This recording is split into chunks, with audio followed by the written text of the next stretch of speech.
एक सुंदर गांव था जिसमें एक युवक नामक राम रहता था। राम का सपना था कि वह एक उत्तम ब्राह्मण बने और वेदों के ज्ञान को प्राप्त करे। उसके पिता ने भी उसे धार्मिक शिक्षा दी और उसे विद्यालय भेजा था। राम विद्यालय में पढ़ाई करते समय धर्म और ब्रह्मचर्य के महत्व को समझता गया। उसे यह जानकर खुशी हुई कि ब्रह्मचर्य ही सफलता की कुंजी है। वह अपने गुरु के उपदेशों का पालन करते हुए पढ़ाई में लग गया और आध्यात्मिक ज्ञान को हासिल करने के लिए जीवन को समर्पित करने का निश्चय किया। एक दिन विद्यालय में एक प्रमुख गुरुजी आए और ब्रह्मचर्य के महत्व पर बातें की। वे बताएं कि ब्रह्मचर्य के बिना कोई भी व्यक्ति अपने जीवन में सफलता नहीं पा सकता। राम ने उनके वचनों को गहराई से सुना और उसका संकल्प मजबूत हुआ। राम ने जीवन में ब्रह्मचर्य का पालन करने का निर्णय लिया।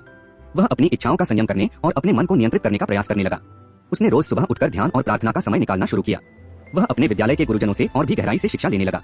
राम के यह नए जीवन शैली ने उसे एक नया दृष्टिकोण दिया। उसकी पढ़ाई में भी एक नई उत्साह और लगन आ गई। उसने अपने विद्यालय के सभी छात्रों के साथ अच्छे संबंध बनाए और सहायता करने का संकल्प लिया। एक दिन गांव में एक बुजुर्ग आदमी आया और राम के पास आकर बोला, बेटा, मैंने तुम्हारे उज्जवल भविष्य के बारे में एक सपना देखा है। तुम एक श्रेष्ठ ब्राह्मण बनोगे और लोगों के जीवन में प्रकाश फैलाओगे। राम ने बुजुर्ग के सपने के बारे में गहराई से सोचा और महसूस किया कि यह सपना उसके नए जीवन शैली और ब्रह्मचर्य के पालन का ही परिणाम था। उसने आदमी को धन्यवाद कहा और उसे आशीर्वाद दिया।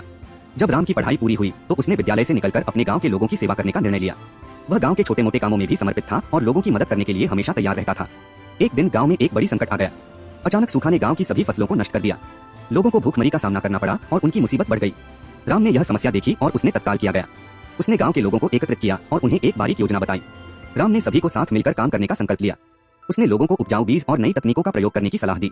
उसने गांव के बच्चों को भी शिक्षित करने का प्रयास किया और उन्हें कृषि और प्राकृतिक उपायों के बारे में सिखाया। धीरे धीरे राम की योजना अच्छे फल देने लगी। गांव की फसलें फिर से उगने लगीं और लोगों की भूखमरी दूर हो गई। उसकी सेवाएं और कार्यक्षमता ने लोगों का मन जीत लिया और उन्होंने राम को गांव का सरदार बना दिया। राम ने ब्रह्मचर्य का पालन करते हुए लोगों की सेवा में अपना जीवन समर्पित किया। उसकी ब्रह्मचर्य और निष्ठा ने उसे अच्छे नेता और उत्तम ब्राह्मण बना दिया। राम ने यह सिद्ध किया कि ब्रह्मचर्य ही एक उत्तम और सफल जीवन की चाबी है। इस कहानी से हमें यह सीखने को मिलता है कि ब्रह्मचर्य के पालन से हम अपने जीवन को अच्छे समाज के लिए समर्पित कर सकते हैं।